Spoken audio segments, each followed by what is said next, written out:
This morning was perfect. Sunlight spilled through the blinds, warm and soft. I had jazz playing low on the kitchen radio. The eggs sizzled. Toast popped.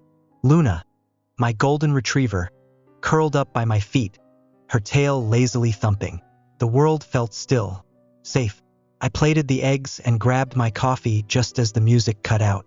A harsh buzz, then silence, then a voice, panicked, tight.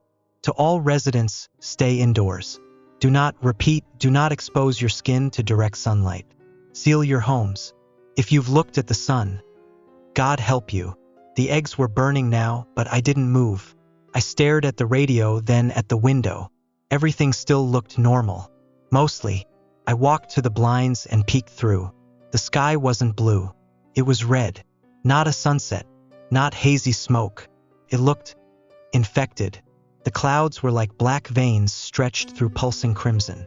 And the sun, it wasn't glowing. It was pulsating, like something alive, something rotting. I let the blinds snap shut and stumbled back. Luna started barking at the ceiling. Then I heard the scream. It was so sharp it cut through the walls. It didn't even sound human. More like something breaking inside a person. I ran to the living room window and peeled the curtain back just an inch. Mr. Kelman, my neighbor, was kneeling in his front yard. His skin was melting. Big, wet blisters bloomed on his arms and split open. His jaw hung low, too low, like the bones were rubber. He was crying, reaching toward the red sky. His wife came running, screaming for him, grabbing his shoulders, and the moment she touched him, her palms peeled open. Skin sloughed off like boiled fruit, but she didn't let go. They collapsed together, twitching. Then their eyes ruptured. Just like that, I fell back from the window and threw up on the floor. My phone buzzed violently in my pocket. I pulled it out with trembling hands. Emergency alert. Extreme radiation detected. The sun is no longer safe. Do not look outside. Do not look at the sun. The sun is red. I dropped the phone. My hands wouldn't stop shaking. Luna barked again, one short, desperate sound. Then silence. I turned. She was standing stiff, legs locked. Her spine arched sharply, then snapped in the center. Her head jerked sideways. Her eyes rolled back. She collapsed to the floor with a wet thud, mouth still open like she'd been mid-bark when she died. I stumbled backward, feet sliding through her blood. My vision blurred. I don't think this is radiation. I think the sun has been replaced, and whatever's behind it is already inside. The silence after Luna died was the loudest thing I've ever heard. No birds, no cars, no wind, just air, thick like syrup. I sat on the blood-slick kitchen floor for what felt like hours. Every part of me buzzed. Not like adrenaline, more like static. Like something small was crawling under my skin and whispering in a voice I didn't understand. Then I heard footsteps upstairs. I live alone. They weren't heavy, just slow, dragging, like someone walking barefoot on carpet with broken ankles. I held my breath, trying to convince myself it was the house settling or my imagination. But I already knew better. I grabbed the kitchen knife. Each stair creaked as I climbed. My body didn't feel right. My fingers were too cold. My eyes kept twitching. At the top of the stairs, my bedroom door was open. A red light spilled out of it, but not from the window. It was pulsing from something inside. I stepped forward slowly, knife raised, and peeked in. I saw the walls first. They weren't walls anymore. They were flesh, veined, beating, breathing. My ceiling fan had grown tendrils, slowly wrapping around the furniture. My bedsheets writhed like they were full of teeth. And at the window was me, or something that looked like me. Same clothes, same hair, but taller, stretchier. Its arms were too long, the skin too pale, its face like mine but hollow. The eyes were just black sockets, and its mouth gaped wide, leaking red light. Turned its head, a sharp snap like cracking wood. Took one step forward, jerking like a marionette. Its jaw opened wider. No sound came out, but I heard it anyway, not in my ears, in my mind. The red light coming from its mouth pulsed, and my nose started bleeding instantly. I dropped to one knee, gasping, as images exploded in my brain. Symbols, rotting suns, a spiral made of screaming faces, the concept of language breaking into shards. Couldn't breathe. It was trying to put something inside me. I slammed the door. It didn't matter. I could hear it on the other side, chuckling wetly. My walls shuddered with each breath it took. Something began leaking through the cracks. Downstairs, the windows lit up again. A deeper red. Outside, the sky had turned black. The sun still hung there, wrong, warped, but now it pulsed in rhythm with my heartbeat. And the people on the street, they were changing. Some just stood, heads tilted back, mouths open, arms stretched wide, melting, bubbling. Others had merged, fused together like wax figures in heat. Arms stuck through backs, fingers growing from faces. They weren't screaming anymore. They were singing. I don't remember running back downstairs. 1 second I was at the door, knife in hand, heartbeat slamming in my ears. The next I was crouched in the hallway, knees to chest, staring at a crack in the floorboards that wouldn't stop breathing. It rose and fell. Inhale, exhale. The wood pulsed like muscle. Something underneath it was alive. I backed away and felt my hand brush against something cold. My phone. The screen was cracked, dead.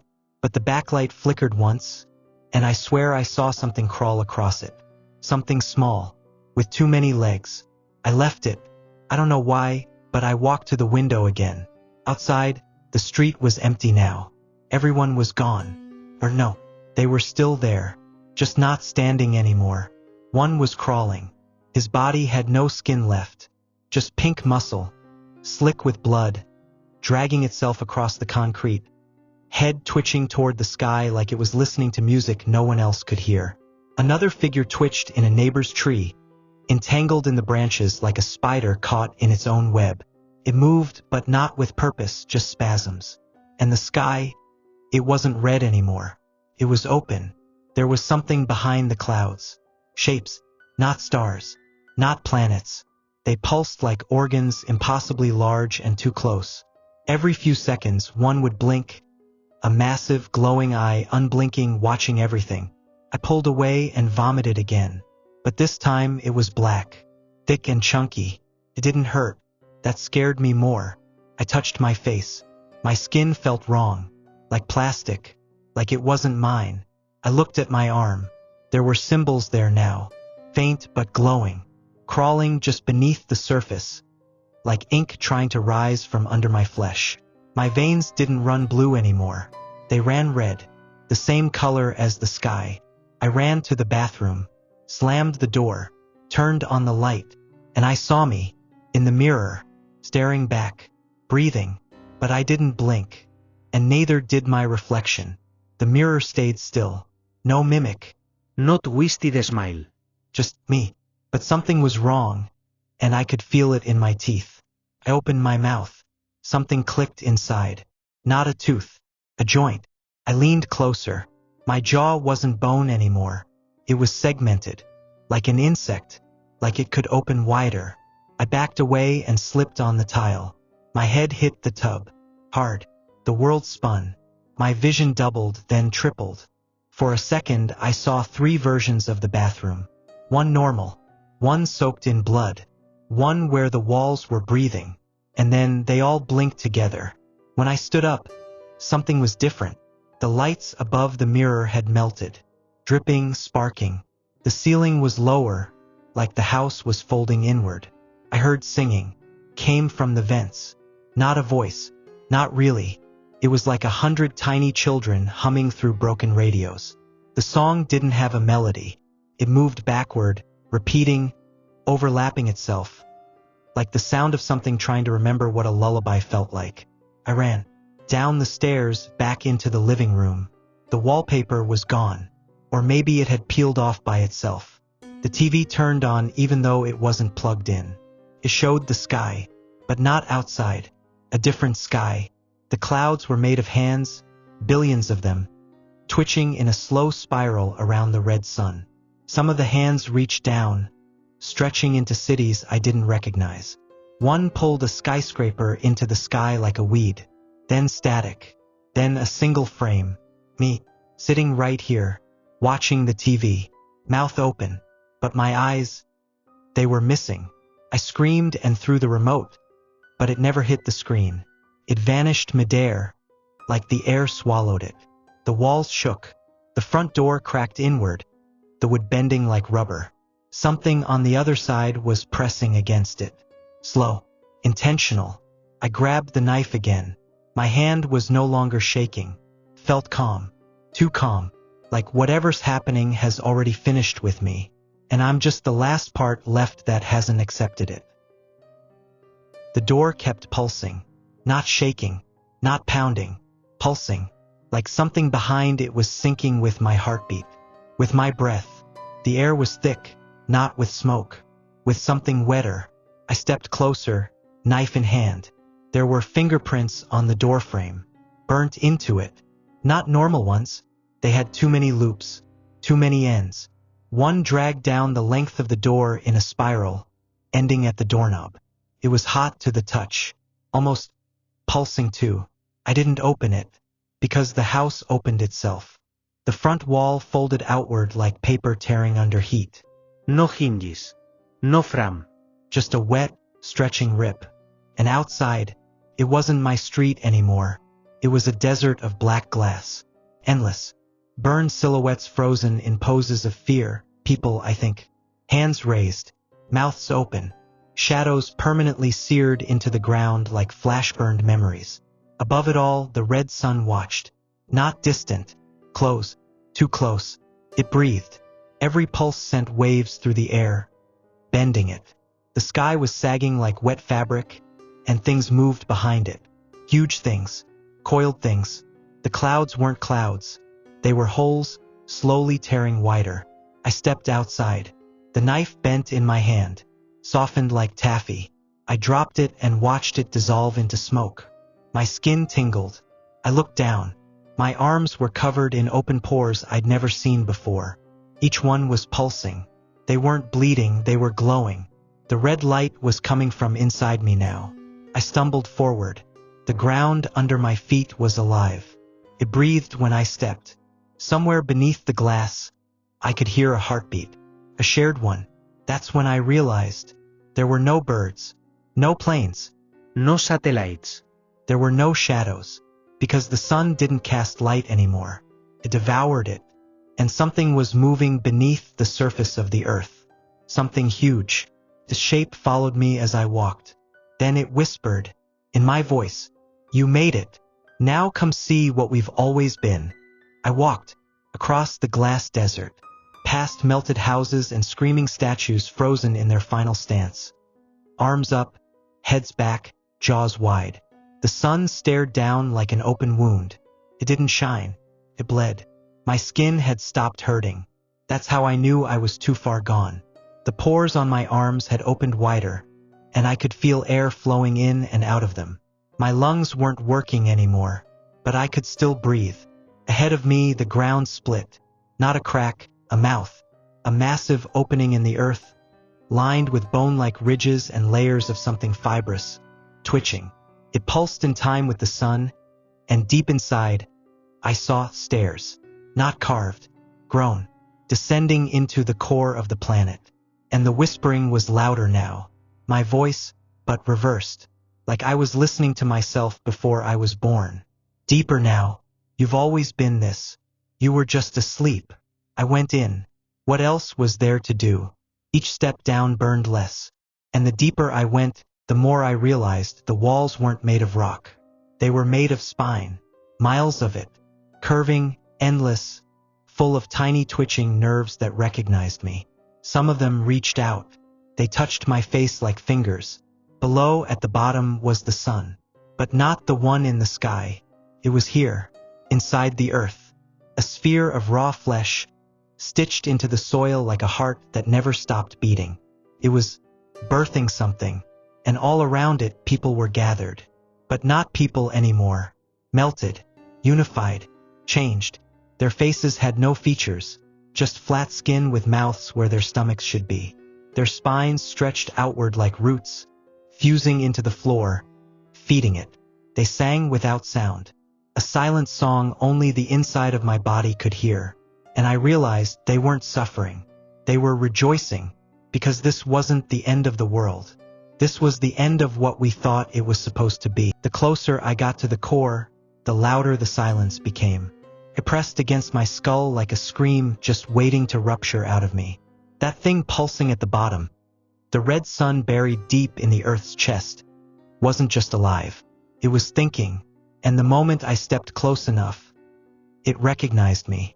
Not just my face, my soul, or what was left of it. I dropped to my knees. My skin peeled like paper. I should have screamed, but my jaw had melted into my neck. I wasn't a body anymore. I was a concept sliding off bone. And then, I remembered, other planets, other suns, other lives, worlds that had oceans made of ash and mountains that breathed, civilizations that grew so fast they forgot how to die. And every time this sun came for them too, not through war, not through disease, came through memory, through recognition, like a signal encoded in sunlight. Once enough eyes looked directly into it, it unlocked the truth that nothing we built ever mattered, that we were seeds, and the sun was here to harvest. I fell forward. The floor caught me like a lung, wet, soft. It breathed me in. I slid through the flesh of the earth like a newborn screaming without a face. Light pulsed around me. Symbols exploded behind my eyelids, if I even had any left. I saw languages I've never spoken but always known. I heard a voice in my spine. It said, "You were the echo of something real. Now become the mouth that swallows echoes." And just like that, I understood. The red sun didn't destroy humanity. Collected it, one by one, thought by thought, until there was nothing left but the core idea. Me. I am not standing anymore. I don't have legs. I drift through flesh, through memory, through others. I feel them, entire civilizations, trapped like insects in amber, pulsing, thinking, screaming, not from pain, from the shock of being remembered forever. The red sun preserved them, not with mercy, with finality. No second chances. No noise. Just archived existence. And now it's reaching for me. The core, that radiant orb of rotting light. It unfolds as I approach, petals of bone and nerve peeling open, revealing a hollow center. A throne made of skulls that never fossilized. I feel myself unraveling. My thoughts don't move in a line anymore. They spiral. They burn. Sit. The voice says, "You've earned remembrance." But I hesitate. And that moment, that flicker of resistance is all I need. Because I feel something else inside me. A scar. Not a wound. A memory the sun didn't plant. Something human. The sound of my mom humming upstairs. The smell of burnt toast. Laughter. Crying. Regret. Choice. The red sun didn't expect that. It never expected a fragment of identity to survive this far. Pulses again, harder now, trying to consume me. But I move into it. Not as prey. As a mutation. I split. Not in half, in direction. One part of me merges with the archive. The other becomes signal. A whisper inside the radiation. A seed buried in the code. An idea. You don't have to die the way we did. And just like that, the red sun changes. Not in shape, but in intent. Somewhere far away, in a different system, a young world looks up at a sky that turns red for the first time. But this time, the signal isn't silence. It's warning.